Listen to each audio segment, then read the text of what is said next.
मित्रांनो, कलर्स मराठीने नुकताच एक प्रोमो शेअर केला आहे, ज्या प्रोमोमध्ये सूरज चव्हाण आणि घनश्याम दराडे हे गार्डन एरियाची साफसफाई करताना दिसतात आणि या कामामध्ये सूरज चव्हाण हा अगदी तल्लीन झालेला आहे।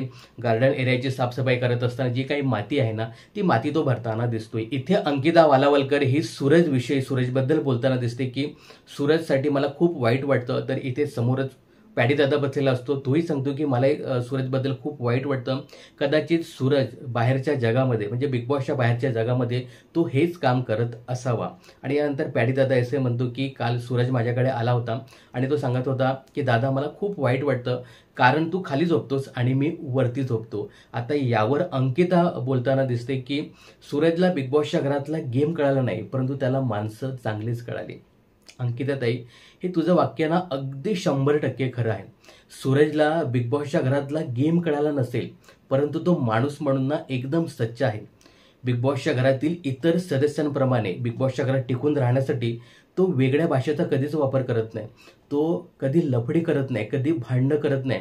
आजपर्यंत बिग बॉसच्या घरामध्ये त्याने कोणाचाच अवमान कधीच केला नाही ना। दुटीवरनं कधी त्यांनी भांडणं केली, मला ही दुटी नको, मला ती दुटी नको, मी हे काम करणार नाही, मी ते काम करणार नाही। जो आहे ना तो रिअल आहे ना। कधी कुठल्या गॉसिपमध्ये तो सहभागी झाला, कधी तुम्हाला दिसला पण नसेल की याची चाहडी त्याने कधी केली, त्याची चाहडी त्याने कधी केली, असं काहीच केलं नाही।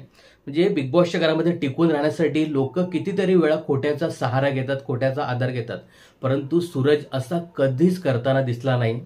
हा रिअल आहे।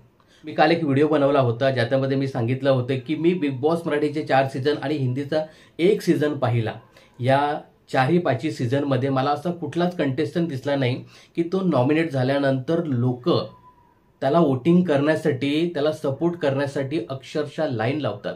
बिग बॉसच्या घरातील एवढे सीझन झाले ना, तर त्या बिग बॉसच्या घरातील पहिला असा सूरज कंटेस्टंट आहे की त्याला एकट्याला नॉमिनेट झाल्यानंतर 80, 85 ते 90% एकट्याला वोटिंग होते।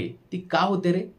कारण तो रिअल आहे, तो फेक पर्सनॅलिटी नाही आहे, एकदम रिअल जसा आहे तसा तो बिग बॉसच्या घरामध्ये राहण्याचा आणि वागण्याचा प्रयत्न करतोय। तर मित्रांनो, कलर्स मराठीने सूरजचा हा जो प्रोमो शेअर केला आहे, त्या प्रोमो खाली उत्कर्ष शिंदे जो बिग बॉस मराठीचा एक्स कंटेस्टंट आहे, त्याने सूरजसाठी एक पोस्ट शेअर केली आहे।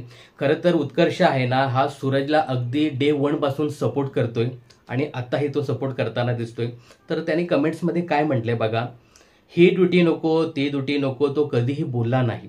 शिक्षण नसूनही कधी भाषेचा माज, दुसऱ्याचा अपमान दिसला नाही, कोणाबद्दल वाईट गॉसिप करताना दिसला नाही, कोणत्या मुलीचा त्याने अपमान केला नाही, गेममध्ये टिकण्यासाठी खोटं प्रेमाचं नाटक केलं नाही, रडणं, रुसवं फुगणं कधी त्याने केलं नाही। का?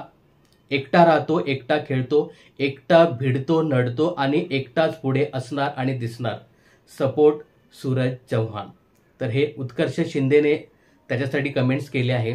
आणि उत्कर्षच नाही तर बरेचसे मराठी कलाकार आहेत ना, ते सध्या सूरजला सपोर्ट करतायत। का सपोर्ट करतायत रे? कारण तो रिअल आहे। बिग बॉसच्या घरात टिकून राहण्यासाठी तो इतर सदस्यांप्रमाणे मी हे करतो, मी ते करतो असं करताना दिसत नाही। जो काही आहे मी तिथे तो दाखवण्याचा, प्रेझेंट करण्याचा प्रयत्न करतोय। म्हणूनच सध्या सूरज हा बिग बॉसच्या घरातील नंबर 1 सदस्य, नंबर 1 कंटेस्टंट आहे। तर सूरजविषयी तुम्हाला काय सांगायचं हे कमेंट्स करून नक्की सांगा। बिग बॉसच्या अशाच अपडेट्स जाणून घेण्यासाठी चॅनलला सबस्क्राईब आणि फॉलो करायला विसरू नका।